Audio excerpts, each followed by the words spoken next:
Vida, amigos de Psicoanálisis y Respuesta Necesaria, seguimos con la parte 2 de un caso clínico de masturbación, neurosis e aislamiento. Habíamos quedado en que este aislamiento se convirtió en el tema principal de la neurosis, para que puedan recuperarlo. El paciente se permitió a sí mismo pensar en cosas incompatibles, pero se esforzaba en evitar de pensar al mismo tiempo en personas afines. De esta manera demostró que el contenido de su masturbación era el complejo de Edipo. La elaboración de este esfuerzo por parte del yo para defenderse del complejo de Edipo por medio del aislamiento que habíamos hablado, condujo en pocos meses a una neurosis obsesiva de tipo más grave. Le aconsejo a todos los padres que siempre el elemento de aislamiento lo tengan como algo, como una observación muy importante de alarma en todo tipo de situación de enfermedad mental de los hijos. El caso de este paciente era como el del hombre de la pieza teatral de Wedekind, que no debía pensar en un oso. Siempre que el paciente pensaba en el intocable, inmediatamente pensaba en su abuela. Daba a este torturante síntoma el nombre de conexión. Disponía para hacerle frente de una defensa que denominaba desconexión y que constituye un buen ejemplo de mecanismo de anulación. Recuerden, conexión, desconexión, anulación. Esto tenemos que entender dentro del mundo psiquiátrico. Existen los tics y los pases que hacen los locos. Bien, muchas veces tocan paredes, tocan esto. Cada cosa de esta tiene un significado. Mayormente son anulando lo que están pensando a través de esos tics o de esos pases, como le llamamos nosotros. Ahora bien, disponía para hacerle frente de una defensa que denominaba desconexión y que constituye un buen ejemplo de mecanismo de anulación. Repetí.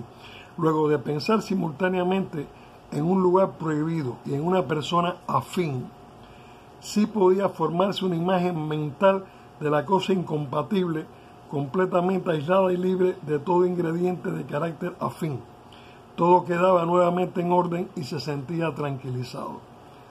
Estamos viendo un caso específico de un paciente con una capacidad intelectual X y con una formación de fantasías X. No todo el mundo elabora las mismas fantasías para casos iguales.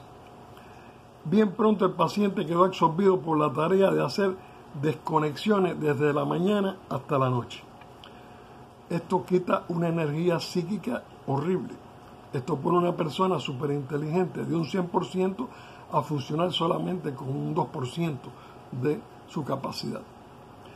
Otros dos componentes que tienden a acrecentar la gravedad de una neurosis obsesiva en expansión aparecieron entonces: una inmensa ampliación del campo de la sintomatología y una invasión de los síntomas por los impulsos rechazados. La división de los objetos en afines e incompatible fue abarcando gradualmente a todas las personas y todos los lugares. Los compañeros de colegio, entre paréntesis, se convirtieron así en incompatibles y los parientes en afines. Pero también todas las personas, mediante asociaciones superficiales, eran colocadas en una u otra de las categorías, transformándose así en objetos de conexiones y desconexiones.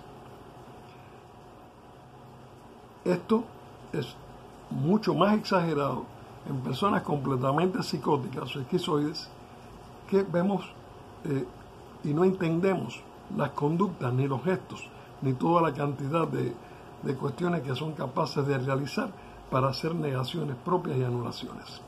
Cuando ocurría una conexión, no podía abandonar el lugar en que se encontraba, ni interrumpir la actividad en que se hallaba ocupado en ese momento, si antes no realizaba una completa desconexión. Este aspecto de su situación lo hacía muy desdichado. De esta manera resultaba siempre dudoso si estaría en condiciones de levantarse del sofá al cabo de su hora de análisis. Y pasaba toda la hora torturado por la idea de que ésta podría terminar exactamente entre una conexión y una desconexión. La compulsión de desconexión hizo que le fuera necesario tener siempre a mano un número suficiente de personas, lugares y cosas afines. El deseo de poner fin rápidamente a la torturante tensión hizo que lo reprimido volviera a la represión. El paciente visitó lugares incompatibles, tomando nota cuidadosamente de las personas incompatibles para tenerlas disponibles en caso de necesitarlas. Pero no podía hacerlo con todos los objetos incompatibles. El intocable, entre paréntesis, por ejemplo, continuó siendo evitado por él. Con el tiempo llegó a disponer de una serie gradual de diferenciaciones. Había objetos que eran fóbicamente evitados, como completamente incompatibles. Luego había otros menos incompatibles escogidos con el fin de tenerlos a su disposición. Luego venían los que eran un tanto indiferentes, ligeramente afines y completamente afines. Finalmente se ejercitó conscientemente en pensar solamente en cosas incompatibles, en la esperanza de que así lograría más rápidamente la desconexión. Dado que el pensar en cosas incompatibles ocupaba el lugar de la masturbación, ahora estaba masturbándose inconscientemente en forma continua. Y, en efecto, cuando su tensión llegaba al máximo y a pesar de todos sus esfuerzos, no podía hacer la desconexión. Se producía con gran sorpresa para él una eyaculación. Freud llamó la atención sobre un prototipo normal de aislamiento y sobre un punto relacionado con el origen del mismo. El prototipo normal es el proceso del pensamiento lógico, que de hecho consiste en una constante eliminación de asociaciones afectivas en obsequio de la objetividad. Los neuróticos obsesivos, con sus actividades de aislamiento, representan una caricatura del modo normal de pensar. Esto arroja luz sobre un factor importante en la terapia analítica. La asociación libre que se usa en estas técnicas parece ser en esencia una interrupción de las contracatesis aisladoras normales. Los aislamientos que caracterizan el pensamiento normal tienen que ser interrumpidos por el requerimiento de expresar todo lo que venga a la mente, de manera que puedan hacer nuevamente su operación las relaciones inconscientes originales del proceso del pensamiento. Hasta aquí vamos a dejarlo hoy. Amigos de la vida, no hay que estar psicótico, no hay que estar esquizofrénico para estar padeciendo como un neurótico obsesivo, como un neurótico compulsivo, que muchas veces no nos percatamos aún de todo lo que está falsificando de su propia personalidad y de todo lo que está lamentablemente sufriendo y padeciendo. Esto es un ejemplo para que ustedes vean a lo que tiene que enfrentarse un psicoanalista, un analista bien entrenado, y es un ejemplo que he querido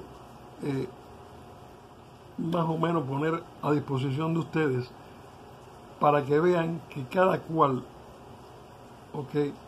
puede tener una fantasía y una dinámica enfermiza, complicada y diferente. No todas son iguales. Hay cosas que hay que de verdad trabajar seriamente. Todo esto hay que aliviarlo, comprenderlo, dar las herramientas, utilizar el método de asociación libre y muchas técnicas que hay en el psicoanálisis para poder aliviar y después dar el paso a la curación. Amigos de la vida, seguimos viendo.